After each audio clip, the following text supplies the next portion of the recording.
Hindi aksidente kung narating sa iyo ang mensaheng ito, Capricorn. May mga sandali sa buhay na hindi dumarating ng maingay ang pagbabago.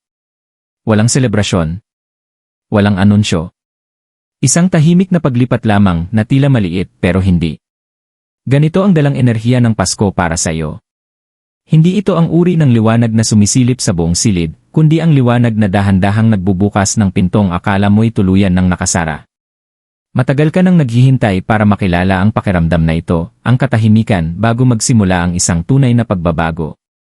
Ang paparating ay maaaring hindi agad magmukhang regalo sa unang tingin. Ngunit babaguhin ito kung paano ka hahakbang, paano ka magpapasya, at paano ka muling magsisimula. Hindi ito wakas. Ito ang sandaling nagsisimula ng magkabuo ang lahat. Kung ikaw ay isang Capricorn at narating sa iyo ang mensaheng ito, unawain mo ito ng malinaw, hindi ito pagkakataon lamang. Ang kwentong ito ay para sa Capricorn na kaluluwang tahimik na nagdala ng responsibilidad, na natutong magpatuloy kahit hindi dumarating ang pagkilala. Ikaw ang uri ng taong dahan-dahang bumubuo, maingat, at madalas mag-isa. At dahil dito, mas nasubok ang iyong pasensya kaysa sa karamihan. Hindi ito mensahe tungkol sa biglaang himala o agarang gantimpala. Ito ay tungkol sa isang pagliko ng landas na sa simula'y tila banayad, halos hindi ka pansin-pansin. Ang Pasko ay panahon ng pagninilay, ngunit para sa iyo, ito rin ay panahon ng pagpapakawala. May isang bagay kang matagal nang pinanghahawakan, isang inaasahan, isang papel, isang pasanin na handa ng bitawan. Ang susunod na mangyayari ay hindi tungkol sa swerte. Ito ay tungkol sa pagkakaayon. Kaya ibinubulong nila ang kanilang mga kahilingan sa dilim, pinagdudugtong ang mga kamay kapag walang nakatingin, at tahimik na nagtitiwala sa universo. Sa panlabas, nagpapatuloy ang buhay na tila walang pagbabago. Natutupad ang mga responsibilidad. Naibibigay ang mga ngiti. Umaandar ang mga usapan. Ngunit sa loob, may tuloy-tuloy na pakikipag-usap sa isang bagay na hindi nakikita. Madalas maghintay ang Pisces ng mas matagal kaysa sa iba, hindi dahil sila'y nakalimutan, kundi dahil sila'y malalim makaramdam. Pinagdududahan nila ang sarili. Binabalikan ang mga alaala. Tinatanong kung sobra ba ang kanilang hinihiling o baka kulang pa. May mga gabing matagal dumating ang antok, mga gabing paulit-ulit bumabalik sa isip ang isang tanong. Ginawa ko ba ang tama? Masyado bang makasarili ang panalangin ko? Itinakda ba akong maghintay pa? Ang nagpabigat sa paghihintay ay hindi ang kawalan ng sagot, kundi ang presensya ng pag-aalinlangan. Bawat pagkaantala ay parang personal. Bawat panalangin walang tugon ay tila isang tahimik na pagsubok ng pananampalataya. At gayunpaman, patuloy na naniwala ang Pisces, kahit masakit na ang paniniwala.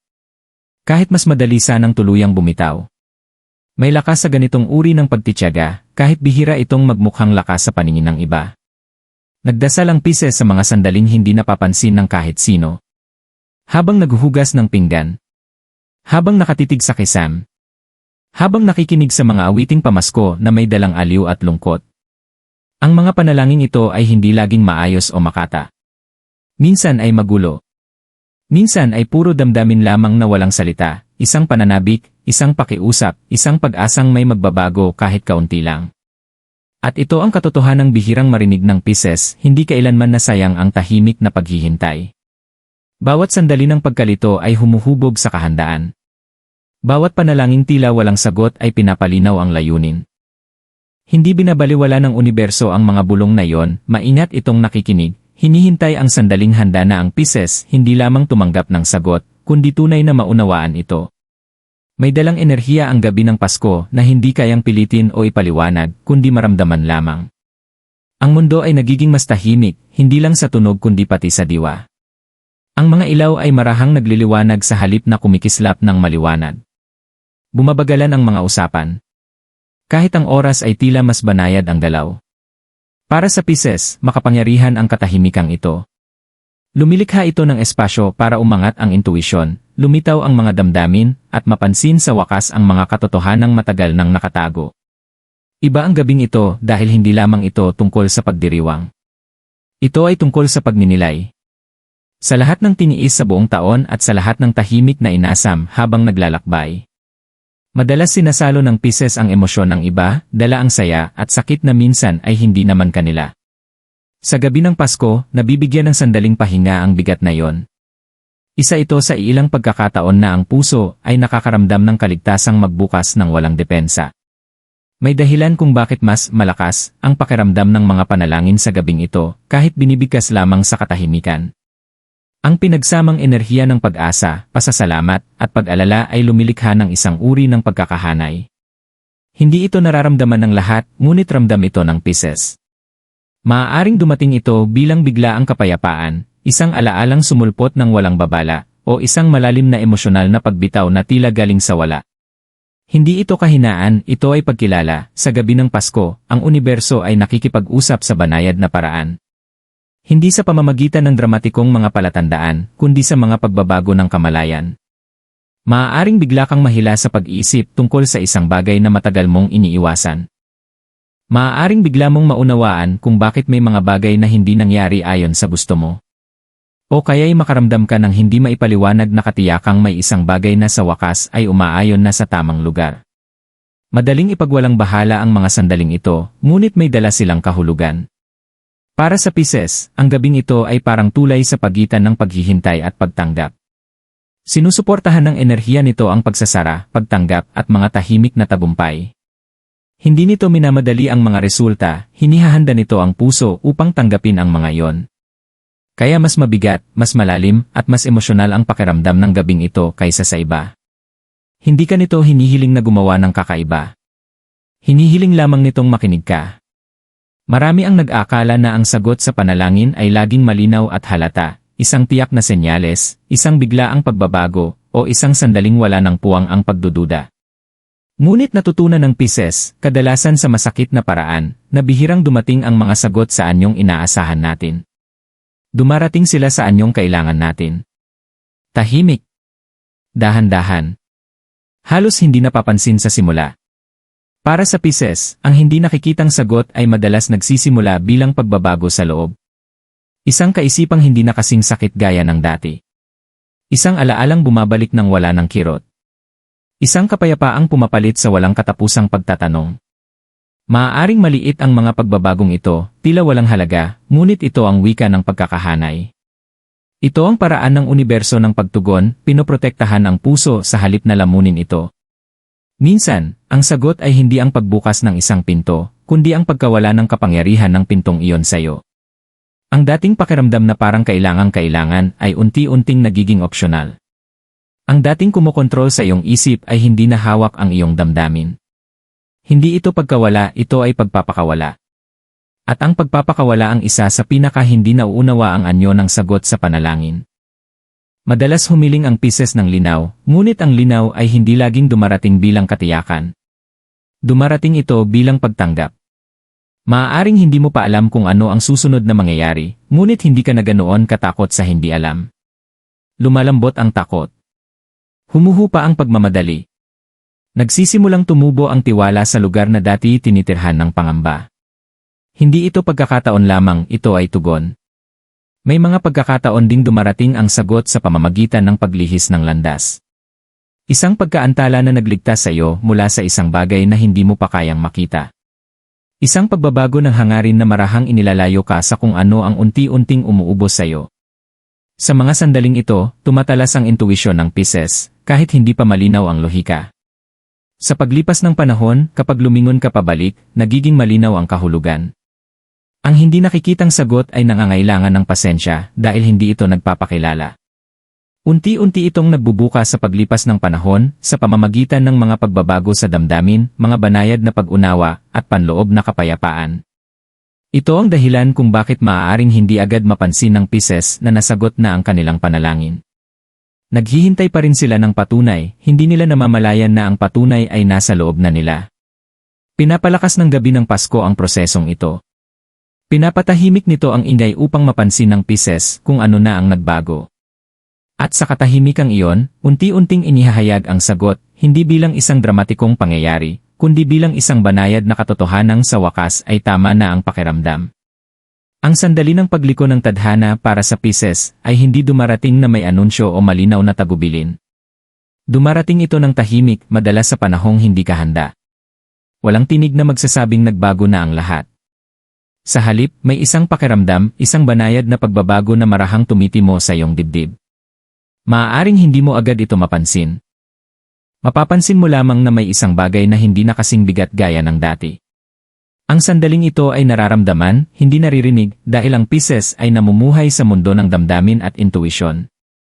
Maaaring patuloy pang magtanong ang lohika, at sa panlabas ay tila pareho pa rin ang mga sitwasyon.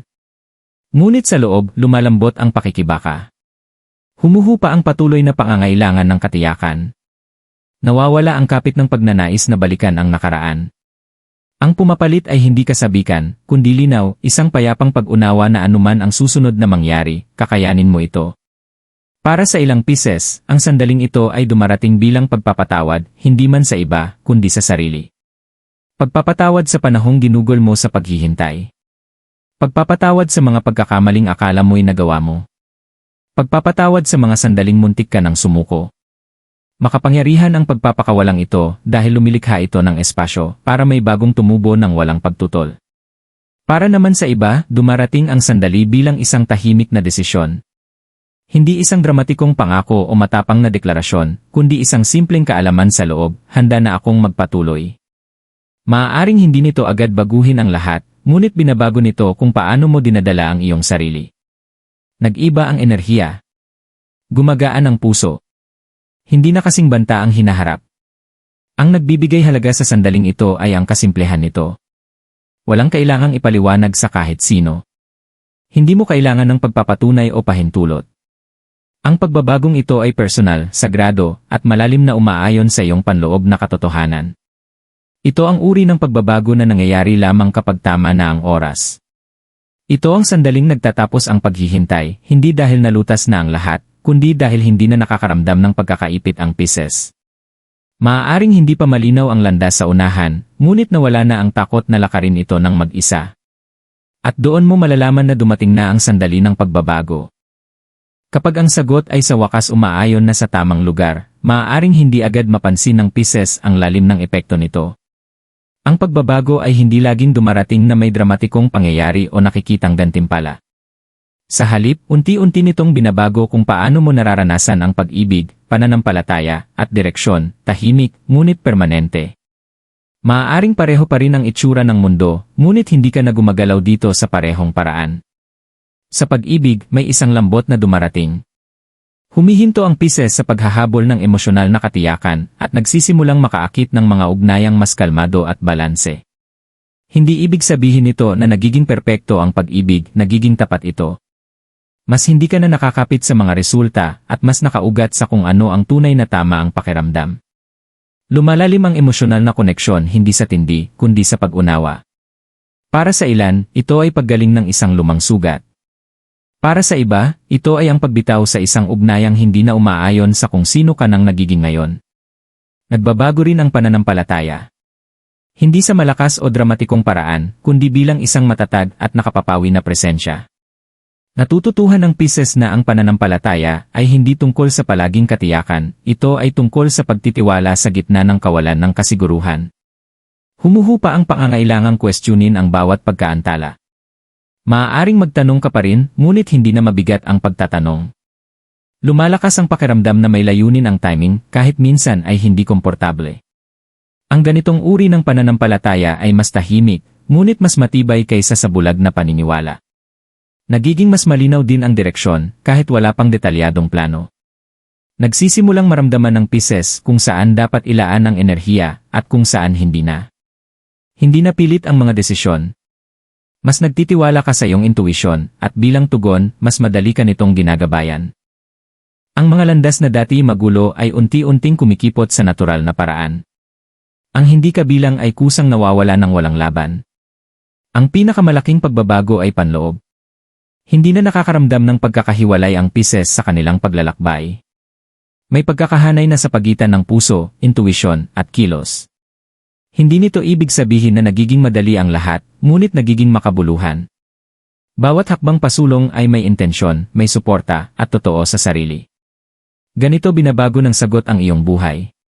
Hindi sa pamamagitan ng biglaang pagbabago ng lahat, kundi sa pagpapanumbalik ng balanse. At mula sa balanse na yon, muling dumadaloy ng natural ang pag-ibig, pananampalataya, at direksyon. Pagkaraan ng gabing ito, magpapatuloy ang buhay sa mga pamilyar na paraan. Gigising muli ang mundo. Babalik ang mga responsibilidad. Uusad ang mga usapan na tila walang kakaibang nangyari. Ngunit para sa Pisces, may isang bagay na mararamdaman mong naiiba sa ilalim ng lahat ng ito. Hindi mas malakas. Hindi dramatiko. Kundi mas matatag, para bang may isang tahimik na katiyakang nag-ugat sa lugar na dati puno ng pag-aalinlangan. Ito ang dahilan kung bakit mas mahalaga ngayon ang pagtitiwala kaysa kailanman. Hindi bulag na pagtitiwala at hindi pilit na optimismo, kundi ang uri ng tiwalang nagmumula sa panloob na pagkakahanay. Maaaring hindi mo agad makita ang patunay na nasagot ang iyong panalangin at ayos lang iyon. Ang mga sagot na pangmatagalan ay bihirang magmadali.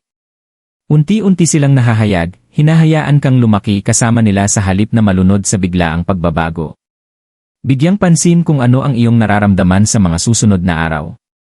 Pansinin kung ano ang hindi na tulad ng dati ang epekto sa iyo. Pansinin kung saan kusang dumadaloy ang iyong enerhiya. Pansinin kung ano ang hindi mo na nararamdamang kailangang habulin o ipaliwanag. Hindi ito maliliit na pagbabago, mga palatandaan ito na may nagbago na. Pinakamalakas ang intuwisyon ng Pisces kapag nakikinig ito, hindi kapag naghahanap. Maaaring may mga sandali pa rin ng pagdududa. Hindi ito nangangahulugang bumabalik ka sa dati. Ang pagdududa ay bahagi lamang ng pagpapakawala. Kapag ang isang lumang bagay ay nagsisimulang bumitaw, kumokontra muna ang isip bago ito tuluyang magpaubaya. Maging banayad sa sarili sa mga sandaling ito. Hindi ka sinusubok, ginagabayan ka. Magtiwala na ang nagsisimula pagkatapos ng gabing ito ay umaayon sa kung sino ka nang nagiging. Kahit hindi pa ganap na nakikita ang landas sa unahan, ihahayag ang bawat hakbang kapag handa ka ng tahakin ito. Hindi kailangang pilitin ng Pisces ang linaw. Dumarating ang linaw kapag humuhupa ang pagtutol. At higit sa lahat, tandaan mo ito, narinig ka. Hindi naglaho sa katahimikan ang iyong mga panalangin. Hinubog nila ang timing, direksyon, at kahandaan sa mga paraang maaaring mauunawaan mo lamang sa paglipas ng panahon. Ang gabing ito ay hindi tungkol sa pagtanggap ng lahat ng sabay-sabay, ito ay tungkol sa paghahanda sa iyo upang tanggapin kung ano ang tunay na para sa iyo. Kaya magpatuloy ng marahan. Dalhin mo ang kapayapaang ito. Hayaan ang pananampalataya na maging tahimik ngunit matatag. At magtiwala sa kung ano ang magbubukas pagkatapos ng gabing ito. Alam mong ang sagot na hinanap mo ay kumikilos na pabor sa iyo.